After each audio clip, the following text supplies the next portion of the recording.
আসসালামু আলাইকুম গাইস। আজকে হচ্ছে আমরা নারায়ণগঞ্জ চলে যাচ্ছি। তো যাওয়ার পথে এদিকে মেঘনা দিয়ে ঢুকেছিলাম, মেঘনার রাস্তা। তো এখন পাড়ের চর শেষ করে যখন এদিকে আসলাম, দেখতে পেলাম একটা ক্ষীরা ক্ষেত। তো এখানে নামলাম, এক আন্টি ক্ষীরা পাড়তেছে, ওনাকে দেখাইছি না ওনার ফেস। তো ওনার কাছ থেকে আমরা ক্ষীরা নিয়েছি, বলে সবগুলা ক্ষীরেই নিয়ে নিয়েছি।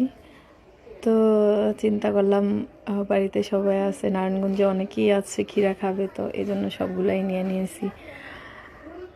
আসলে ক্ষীরাগুলো খুব দেখতেও খুব কচি আর খেতে অনেক ভালো লাগছে। আর এদিকে মিষ্টি কুমড়া গাছ আছে, এই যেটা মিষ্টি কুমড়া লাগাই রাখছে। এদিকে ক্ষেত, বিশাল বড় এক ক্ষেত আছে, মিষ্টি কুমড়া ক্ষেত, সেই সাত ক্ষীরা। আবার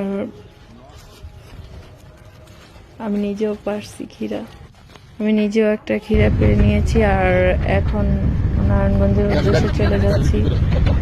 তো সবাই দোয়া করবেন আমাদের জন্য।